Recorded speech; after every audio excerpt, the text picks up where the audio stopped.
Today I'm taking your Q's and giving you A's. It's a travel Q&A. I haven't done one of these videos in a very long time. I basically went on all of my social media sites and asked you guys and gals your travel questions. What questions would you like me to answer? And so that's what I'm going to go through today on my phone and answer as many as possible. Let's get started. Twitter! Adventurous Alexis asks, what is the one thing you wish you brought on your last trip?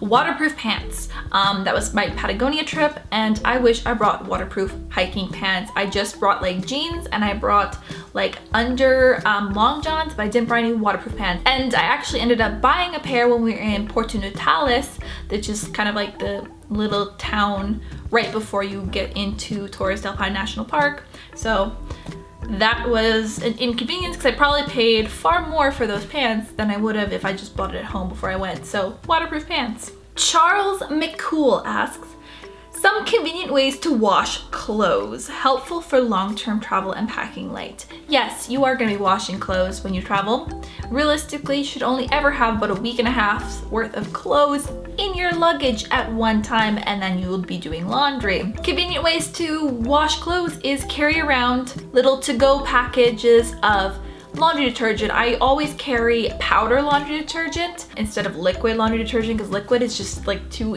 unpredictable, and I like powder a lot better because you can kind of squish it. It's just a little bit more safer. Another option is like the little Tide to go. They have like little laundry packs that you can wash in the sink. I do a lot of sink laundry. I do a lot of bathtub laundry. I know it sounds gross, but you gotta do what you gotta do. When you are desperado and running out of underwear and t-shirts, you just want to wash it anywhere, any kind of washing you can. So sometimes it can be a little bit tricky. I also make sure I plan like where I'm going to be staying. If I'm staying in a hostel or hotel or wherever it is, I'm like, do you have laundry? Do you have laundry facilities? It's something that I actively look for when booking accommodation. Carrying laundry lines. I know some travelers carry like these detachable lines that you can attach to your room wherever you are. You can hang laundry up to dry. Realistically, you want things that are easy to wash, quick to dry. There's no real like convenient way to wash laundry. You just gotta get it done. Sabrina Maria asks, one place you regret going? I don't actually regret going to anywhere. There are certain places that I didn't particularly enjoy going to. If I would do it again, I wouldn't go back. But I don't like to use the term regret because each experience, each place I go to is an opportunity to learn, and I can always kind of see the little bits, even if it's something that like I'm like, wow, this was really nothing special at all. I can see the little bits of good, the little positive bits in each and every place that I go. So I don't like using the word regret. It's the same thing as like looking back on life, is how you like, I wish I did that, or I why didn't I do this? It's a very negative thought process, and I don't like to think like that, so I don't really regret anything. Let's do some Instagrams! Justin Dinofrio asks, after traveling to so many countries, have you had a chance to travel domestically around your own country? I'm kind of a bad Canadian. It's on my list. It really, really is to travel more around Canada. I feel like some of my US travel friends have traveled more of Canada than I've traveled in Canada. But I think it's one of those things that I know maybe some of you can relate to this, that you take your own country for granted because it's like there. Like Canada is always here for me. My family is here, a lot of my friends are here, so it's like I can always travel around Canada, whereas like the rest of the world is just this exotic destination that I kind of want to hit up like now. If that makes sense. I feel like some of you can relate. So I've kind of like saving Canada, but I am trying to do more Canada because Canada is beautiful. Shoyan asks, how much time would you spend at home between traveling? Would you travel consistently if you could? There's only a small percentage of people that can travel full time, like actually full time. Being 100% nomadic and living out of a backpack gets really, really tiring. It really truly does, especially if you are working, if you are making videos and doing social as well. That's a lot of work. It's a lot of traveling, it's a lot of this, and sometimes you just need to like chill and have downtime. I have on and off years in my travel. I mean, I've been traveling full time since 2010 essentially, but I do years on and years off. Even I can get burnt out, and I've talked about this before, is that I never want to experience travel burnout, and it really does happen when you've been go, and you start seeing everything, and then everything starts to kind of feel the same. Like, oh, you're going to another museum, or you're seeing another mountain, it's another monument, it's another this, and you never really want to get to that point, because then you're losing that spark, the beauty, and you kind of start taking things for granted, and you don't appreciate where you are. And I don't like that. It's a bad mind frame. I think I like the little bits of like, okay, travel for a while, then stay put for a little while. Travel for a while, then stay put for a little while. And I know a lot of travel bloggers that have been doing this for a long time are also kind of in that zigzag pattern. Kimberly Jade asks, do you need vaccines to travel? How do you know what vaccines you might need? Well, Kimberly, yes, you do need vaccines to travel. I cannot tell you which vaccines that you need though, because they are specific to the region that you're gonna be traveling. That's why you have to go visit a thing called a travel vaccination clinic. I guarantee you there's somebody somewhere in your town or country that does these.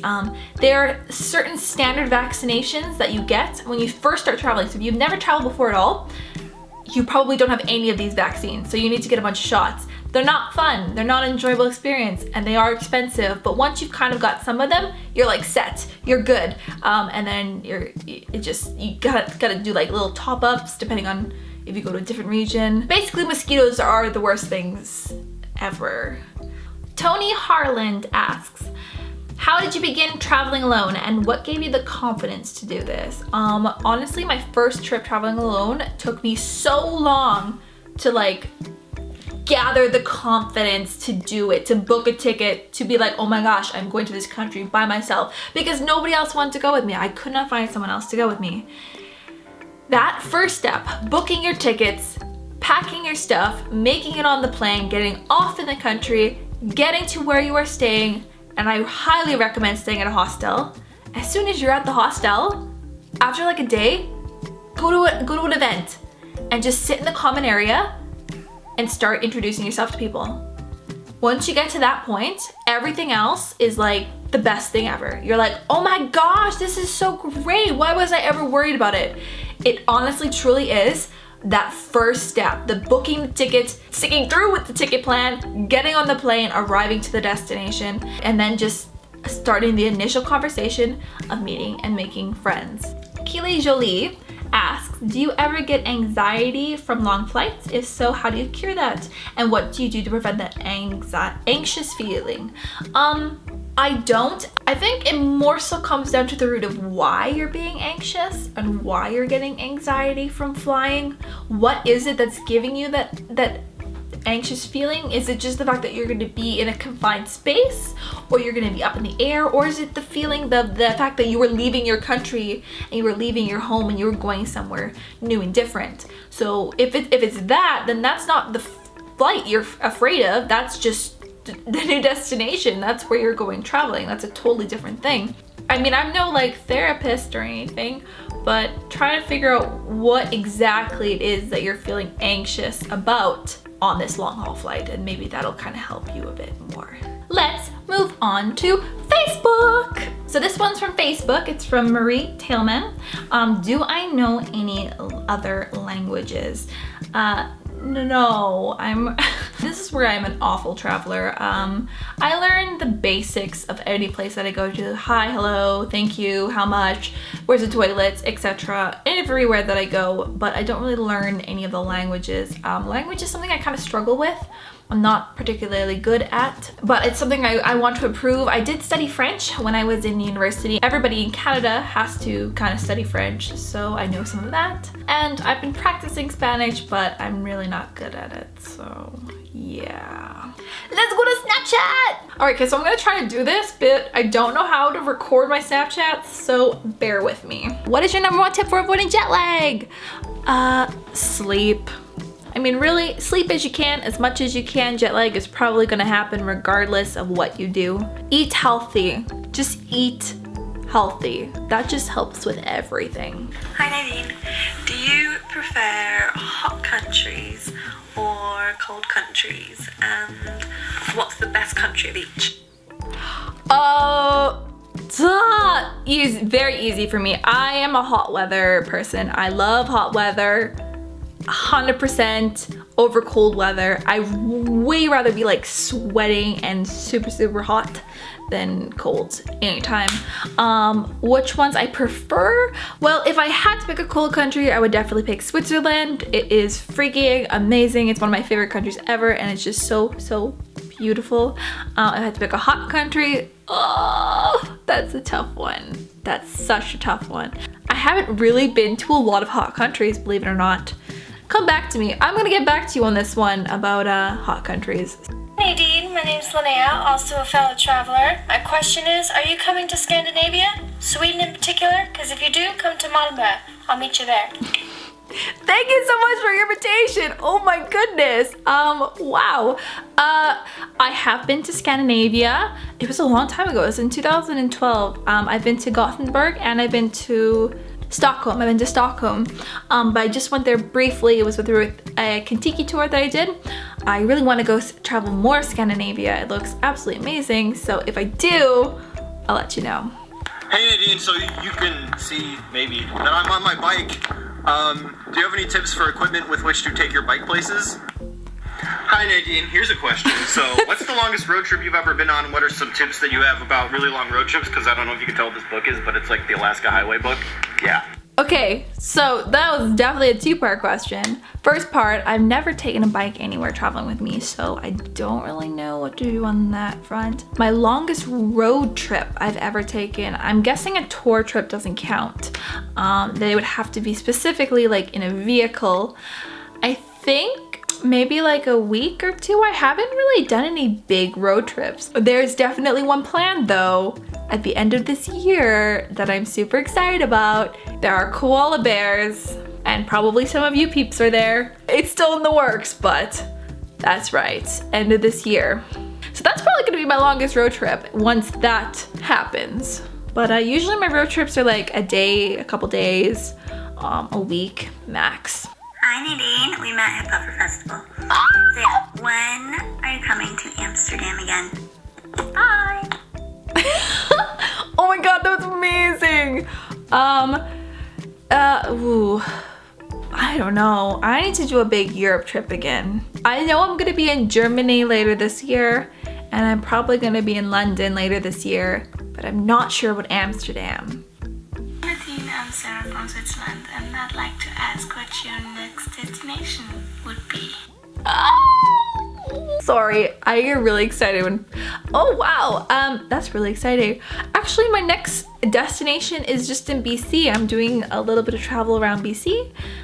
So I'll be taking lots of photos and there'll be cool stuff for my Instagram. Yeah, I mean, I've got some bigger travel plans and that I'm currently working. I mean, the next 2 months are going to be a lot of conferences, which is really not that exciting travel-wise, but hopefully this summer, I'm gonna have some epic stuff for you. So it's in the works, guys. It's in the works. Remember, downtime, travel time, downtime, travel time. This is, see, I'm wearing a map shirt. That counts for something, right? Oh, this is a really good one. I'm gonna try to get this really quick. When you travel and come back home with all the things you bought, do you usually declare them or don't even bother? So this is a customs question. Thank you for the technical thing. Yes, I always declare my stuff. So there is this TV show that is probably the most informative TV show that you will ever watch. It's called Border Security. It's here in Canada. I know there's another one in Australia. It's called Border Security, and basically it's a TV show about the TSA agents.